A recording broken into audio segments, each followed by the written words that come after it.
Keqpërdorimi i fondeve IPA, Bashkimi Evropian hetime në 3 pista të dyshimta. Qeveria e mbyllur për shpenzimin e parave, Maqedonia e fundit për transparencë buxhetore. Takimi i krerëve të Tiranës dhe Prishtinës, Velia Ahmetin me platformë bashkëpunimi. Juncker për të ardhmen e Evropës, Bashkimi Evropian duhet të ketë ushtri të përbashkët. Mirëmbrëma shikues të nderuar, po ndiqni magazinën informative 21 Live News.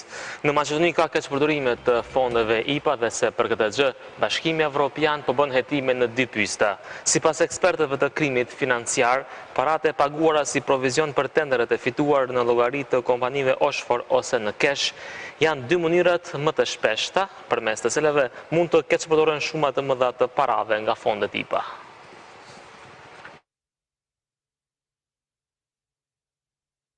Provizioni për një tender të dhënë 20 deri në 40% nga marrëveshja e përgjithshme, shpallësi i tenderit më së shpeshti qeveria ose fondet e ndryshme, kriteret i bëjnë në atë mënyrë që ato t'i përgjigjen firmës, me të cilën tani më janë marrë vesh që ta fitojnë tenderin, pohon një ekspert i krimit financiar për televizionin 21. Ai thotë se gjatë procedurës së tenderit palët dakordohen për provizionin dhe për mënyrën se si do të rregullohet puna e tenderit.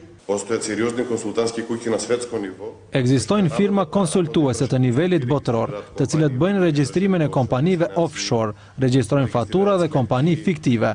Parat mund të nxiren ose prej xhirollogarisë ose mund të jepen në kesh. Pas akuzave të opozitës për keqpërdorime të parave nga fondet e IPA-s për ndërtimin e autostradës Demir-Kapis-Smokvic, Zyra Europiane kundër mashtrimit Olaf në muajin prill të këtij viti nisi hetimin për atë se si Maqedonia i ka shpenzuar parat nga ndihmat e paraantarësimit në Bashkimin Evropian. Hetim për keqpërdorimin e fondeve IPA ka nis edhe Prokuroria Publike e Maqedonisë. Joana Avdani, drejtoresha ekzekutive e Qendrës për Gazetari Hulumtuese në Bukuresht për televizionin 21, thotë se në vitin 2013 në Rumani janë harxuar 70 milion euro për reklamimin e projekteve të financuara nga paratë e Bashkimit Evropian. E hulumtuar mënyrën se si janë shpërndar ato para. Zbuluam se shumica e tyre, gati 90% janë dhënë ofruesit i cili ka ofruar çmime më të lirë për shërbim. Kjo duket absolutisht jo reale, sepse ofruesi me këtë as nuk mund t'i mbuloj shpenzimet e as të ketë profit. Sipas kodit penal, çdo individ që do t'i keqpërdor paratë e Bashkimit Evropian do të dënohet me 6 muaj deri në 5 vjet burg. Ndërsa ende mbeten enigmë se ku përfundojnë dhe harxhohen paratë e qytetarëve nga ana e qeverisë, sipas organizatave jo qeveritare, qeveria është e mbyllur dhe nuk është transparente për të dhënë llogaridhënie.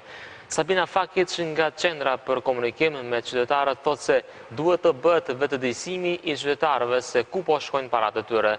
Sipas saj, Maqedonia është ende në një nivel të ulët në llogaridhënie për atë se siç thotë, kur flasim për tender, kemi informacione nga ministrit e caktuara dhe komuna se me cilët firma kanë arritur marrëveshjen, por nuk kemi informacione se çka kanë biseduar dhe se si do të paguen, tha Sabina Fakic në një konferencë rajonale në temën të dhënat e hapura për harxhimin e parave publike dhe gjendjen në Maqedoni.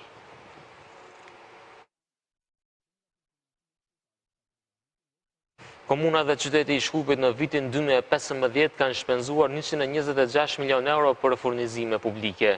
Prej tyre gjysma kanë qenë për tender, që janë dhënë vetëm 34 firmave, ndërsa pjesa tjetër u është ndarë 1323 firmave, transmeton portali investigues Prizma.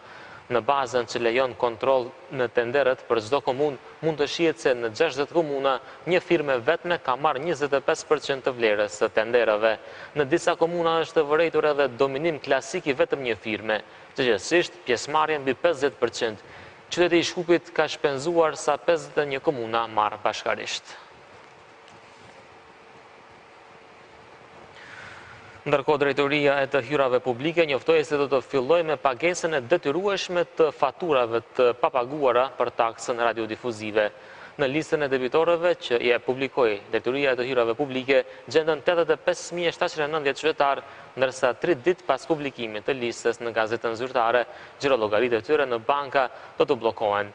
Me një mas të këtill, nuk do të përfshien qytetarët të cilët personalisht në drejtorinë të hyrave publike deri dje dorëzuan dokumente për fatura të paguara.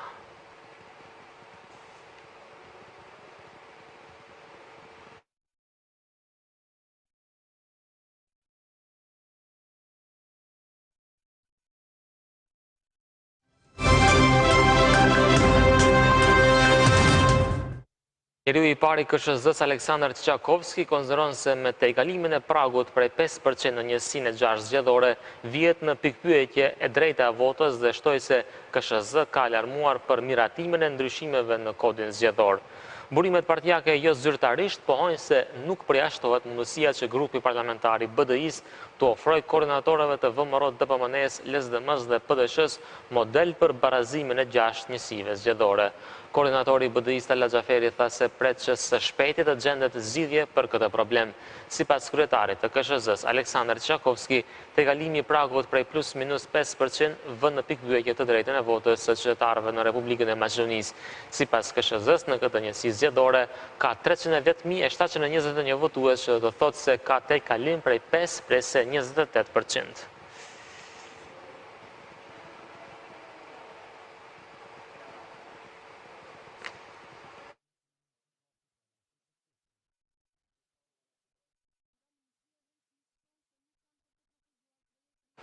Komuna Qendër nuk heq dorë nga vendimi për të rënuar terasën e objektit të selisë qendrore të VMRO DPMN-s. Kryetari i Komunës Qendër Andrej Zhernovski thotë se po vazhdon grumbullimi i dokumenteve zyrtare nga institucionet të tjera për të vërtetuar se terasa është ndërtim pa leje. Ai e cilëson absurd vendimin e qytetit të Shkupit se vetëm ajo hapësirë ku është ndërtesa e VMRO DPMN-s të jetë në kompetencat e qytetit të Shkupit. Ankesa e tyre ndaj këtij vendimi është refuzuar në shkallën e 2 të komisionit nga Ministria e Transportit dhe Lidhjeve, ku sipas Zhernovskit, komisioni ka pranuar vendimin e qytetit të Shkupit. Por reagoi qyteti i Shkupit duke theksuar se qyteti i Shkupit qëndron pas vendimit të miratuar nga shkalla e 2 të komisionit të Ministrisë të Transportit dhe Lidhjeve. Nga atje, thonë se posedojnë të gjitha dokumentet që vërtetojnë se objekti i partisë së VMRO DPMN-s nuk ka asnjë ankesë të shtuar si ndërtim pa leje.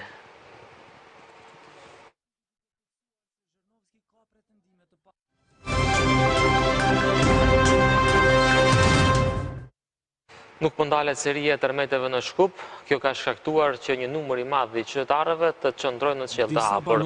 Këtë po përjetojnë edhe disa banorë të komunitetit rom që disa net me radhë po qëndrojnë përballë ambasadës amerikane. Sipas observatorit seizmologjik pranë Fakultetit të Shkencave Matematiko-Natyrore në Shkup, në orën 1:30 pas mesnate u regjistrua tërmet me fuqinë 3.2 shkallë sipas Richterit, ndërsa sot rreth orës 11 në një tërmet tjetër porteti dobët vetëm një shkallë që nuk është ndjerë nga qytetarët. Nga kjo observatori bëjnë thirrje qytetarëve që të jenë të qetë dhe se nuk ka hapësirë për panikë. Nga një billboard ekologjik do të jetë pjesë e Shkupit dhe Tetovës nga fillimi i muajit të ardhshëm. Ky projekt i pagëzuar si City Tree është strukturë vertikale e mbushur me lloje të ndryshme të mishkut që tërheq pluhurin, oksidet azotike dhe ozonin. Ana Çolovi nga Qendra për Hulumtim dhe Informim për Mjedisin Mjetësor Eko Vetëdia në Shkup tha se përmes këtij projekti ulet niveli i ndotjes.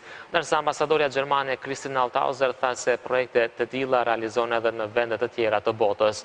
Druri i qytetit ka kapacitet të neutralizojë 240 ton dioksid të karbonit në vit, të kompenzojë ndotjen nga 517 automobil në vit dhe ka efekt të njëjtë si 275 drunj.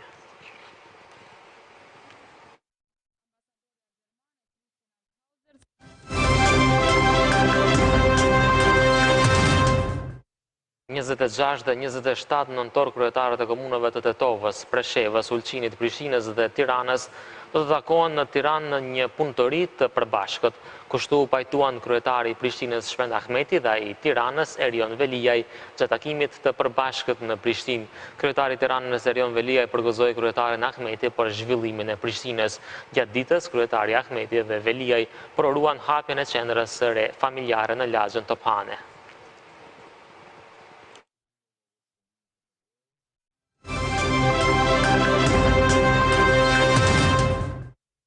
Bashkimi Evropian duhet të ketë forcat e përbashkëta të armatosura, të cilat do të plotësonin veprimtarinë e NATO-s, ka deklaruar sot presidenti i Komisionit të Evropës Jean-Claude Juncker në fjalimin vjetor për situatën aktuale në Bashkimin Evropian të mbajtur në Parlamentin e Evropës në Strasburg. Juncker tha se shtetet anëtare të Unionit duhet të punojnë për formimin e forcave të përbashkëta të armatosura, të cilat do të plotësonin veprimtarinë e NATO-s, duke theksuar se nga aspekti ekonomik, bashkimi i burimeve ushtarake të shteteve anëtare është i arsyeshëm.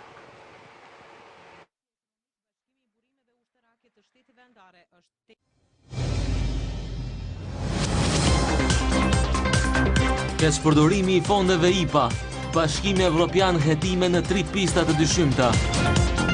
Qeveria e mbyllur për shpenzimin e parave, Maqedonia e fundit për transparencë buxhetore.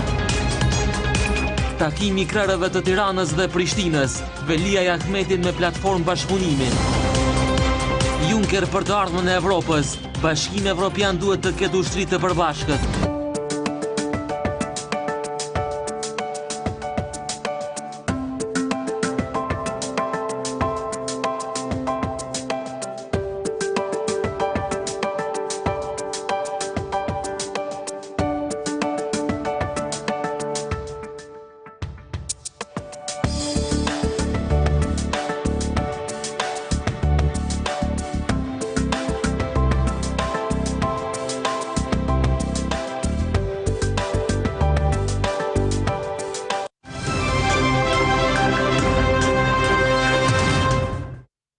Pas pak vjen magazinën e gjuhën maqedonase. Mirëmbëngjes.